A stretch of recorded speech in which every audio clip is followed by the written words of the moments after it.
Gaslighting. What does it mean, and what does it mean to gaslight somebody, and have you ever been gaslit? Now stay tuned, because in this video I'm going to give you a full explanation of the term gaslighting to help you find the warning signs.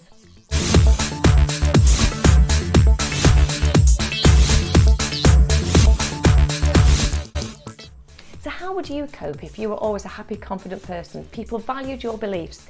You knew your own mind and you felt secure in your view of the world around you. And then one day, without any real reason or life-changing event, you begin to doubt yourself and the environment around you. You start asking, did that really happen, or are you imagining things? Is it important, or are you being oversensitive and making something out of nothing? You become suspicious of those close to you and start doubting everything you do. You struggle to differentiate between what is real and what is paranoia. And eventually you start asking yourself, are you going crazy? The likelihood is you're not going crazy, but you're a victim of gaslighting. So I'm Sue Blackhurst, and I bring the world of social psychology into everyday language to help you build better relationships both at home and at work. So a big shout out to Lynn. Thank you very much out there, Lynn. Great comment saying people that are fairly new to YouTube aren't always familiar with the old subscribe, like, share, what they all mean and where they are. So the big red button is the subscribe button. That simply says, I enjoy this channel and would like to see more from you. It's a little bit like clicking series link on a skybox. The thumbs up, the big like, whilst you're watching the video, if you're enjoying the content, click on like. That tells me whether that subject or that topic is going down well. And then finally we have the share button, and the share button is quite valuable to us really, because if you found the content enjoyable, share it to your family and friends and let more people see it. And the one last thing is the comments box, and this is where we can have a bit of a chat. You can ask me any questions on there. I do read every comment, leave thoughts on the video, but also if you've got any ideas or suggestions that you'd like me to cover for any future weeks. So stick with me now just one more minute, because I just want to say a big thank you to all those people who I've been chatting to around the world. I find it absolutely fascinating that people are watching this in all corners of the earth. So I've got it written down here because I can't remember all the countries. So a big thank you to South Africa, to Canada, to Florida, to Illinois, to LA, to Mexico, Arkansas, Denmark, the US. Huge thank you for your comments and for having the chats. To Indonesia, yes, thank you very much. I will be getting subtitles on my videos. It's all down to the timing of when I make the video and when I post it. I'm not leaving enough time to do that, but I'm working on it. To the whole of the UK, thank you for your support. And to Scotland, thank you very much for the offer of food and water should I cross the border. To New Zealand, what can I say other than the most amazing rugby match? I think England went out there very much the underdogs, but did they not put a performance of a lifetime into that game? But to the All Blacks, they were very gracious in their defeat. A brilliant match, loved watching it. Finally, one last thing to Kathy Newton. Kathy, you have dominated my mind for the past 7 days. You are well and truly fixed in there. I cannot get John Denver, Take Me Home, Country Road out of my head. You have well and truly put West Virginia firmly back on the map. Thank you. So gaslighting. Well, the best way to understand the term gaslighting is actually to go right back to the beginning and see where the term originated. So go back to 1938 and a playwright called Patrick Hamilton. Now he wrote a play called Gaslight, in which there were two main characters, a husband and wife. And the husband's sole aim was to make the wife believe that she was going insane. Now, he did this by a series of psychological mind games and manipulating small elements of the environment around her. So what he would do would be to move objects and hide objects. And every time his wife would challenge him and actually say, where are they? I know for sure I put something there. He would tell her that she was going delusional and that she was mistaken.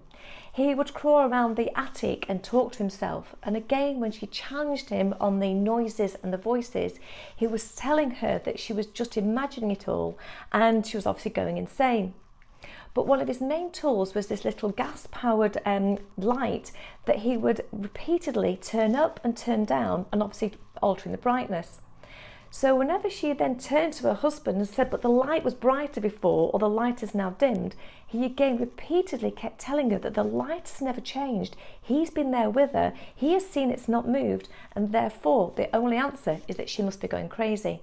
Now fast forward to today, and the term gaslighting refers to somebody's attempt to destroy another person's perception of reality. So what we have here is two people. You have the person who's gaslighting, is the abuser, and you have the person being gaslit, who's the victim. But the gaslighter or abuser has got so much power over the victim, who now is so uncertain about their sense of reality that they become dependent upon the abuser. But you'll see this has got some similarities to the phrase the Stockholm Syndrome, because in a hostage situation, this is where the captive forms such a bond and alliance with the captor that they actually stand to form a relationship.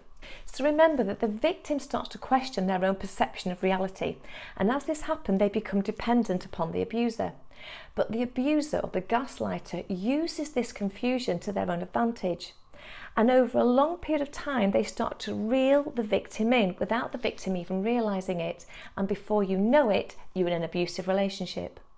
Now, these abusive relationships can happen both in your personal and your professional life, because in your personal life, it can happen with, partners or a spouse. It can happen with your parents, your children, your siblings, with friends or family.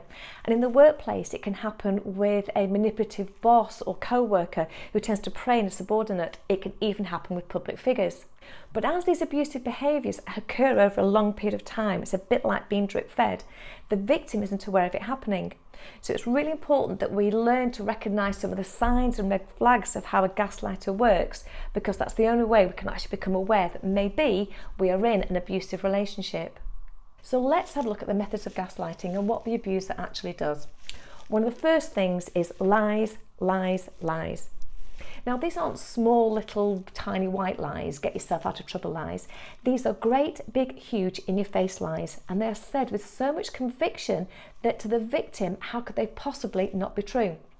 But to the victim here, if that great big lie or that comment is true, then everything else that the abuser has said and done must also be true, leading the victim to further question their own perception of reality of events that have happened in the past.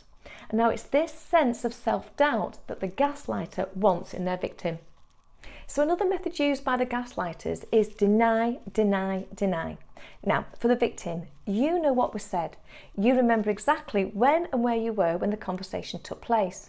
But for the abuser, they will completely deny that that conversation ever happened, knowing that you have no evidence or proof to back it up. And they will keep pushing you to question your own recollection of events. And they're so clever that they will twist the story round. So eventually, when you recall the events, you end up believing that what the abuser says happened is the reality, and what you believed happened is actually just in your imagination. Now, another method used is by attacking what we love. Now, we all have things in our life that we love and help form our identity. It could be a job we have, it could be some of the friends that we have, it could be a relationship with a parent or children, it could even be a pet or an object. But to the abuser or the gaslighter, these are obstacles in them trying to gain control and power over the victim.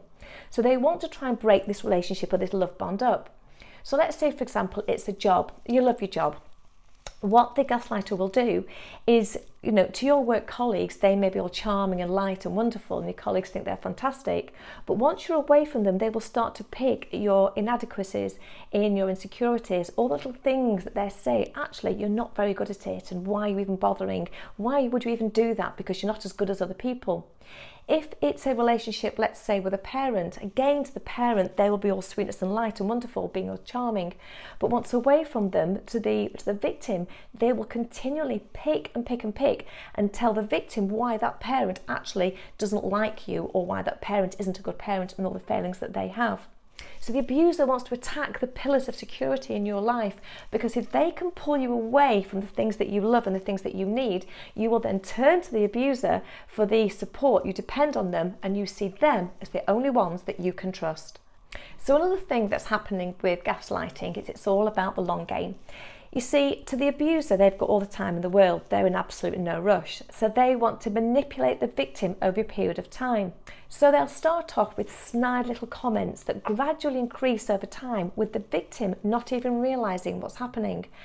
But the people around the victim, what they see of this person is that they are becoming a shell of their former self. It's a bit like the frog in the pan scenario or analogy, where if you slowly increase the temperature of the water, the frog has got absolutely no idea what's happening to it. So another sign of spotting the gaslighter is actually to look at what they do rather than listen to what they say. Because on face value, they can be quite charming and they can say all the right things. But if they're talking to their victim and saying things like, you're mistaken, no, that never happened, oh, I think you're being oversensitive. On face value to many people, this could be a throwaway comment and it might not have too much value. But it's the repetitive nature of these comments over a period of time that begin to undermine the victim and make them feel less worthy and less valued. So don't just listen to what they say, think about the repetitive nature and think about the actions behind the words that the abuser is using. One of the other methods used by the gaslighter is to build you up and then knock you down. Now, this is all about control and power. This is for the gaslighter exactly like the gas lamp. They want to have the ability to turn it up and turn it down when they have control themselves. So when they build you up, you feel fantastic, you feel on top of the world, and actually you start to look at the abuser through the eyes that says, actually, I'm wrong, this is a good person, and all the doubts that I had are incorrect.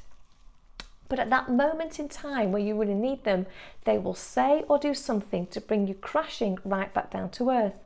So let's say, for example, you're having a dinner party and you've organised your friends to come round, and they will praise you for organising it, they will praise you for setting everything up in the home and having everything look lovely. But at that moment before the first guests arrive, they will just drop in there to you that none of these people actually like you, that none of these people are your true friends, and they're only being there out of sympathy, or they're only coming round because the abuser invited them. They will do something to make you devalue yourself and make you question, again, the reality of the world around you. Another method used by gaslighters is around confusion. Now, I'd say that most people like stability in their life, and the gaslighter knows this. So the more confusion that they can instill into the victim's life, the more desperate the victim becomes for clarity. But who do they turn to? They end up going back to the abuser to help shed light on the people and the events around them.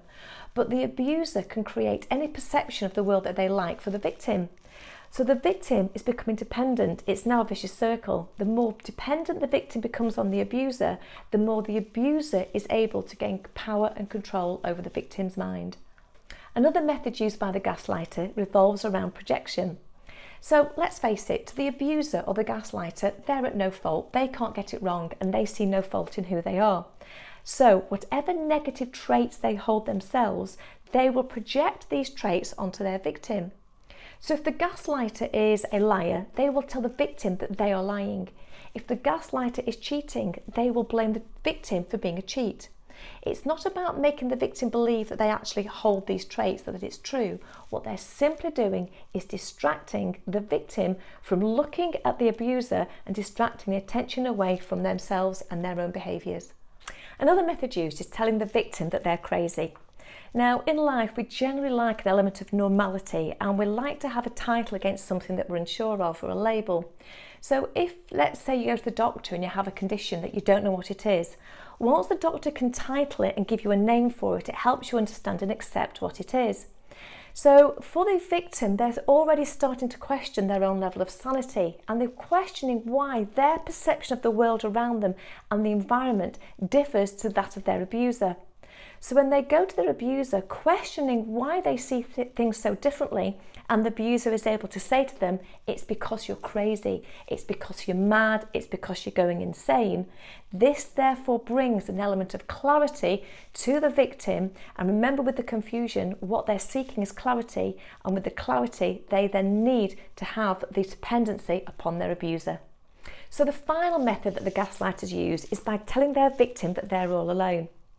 Now, the gaslighters are not only experts at manipulating their victims, they're also experts at manipulating the friends and family around them to help them support them in their abuse.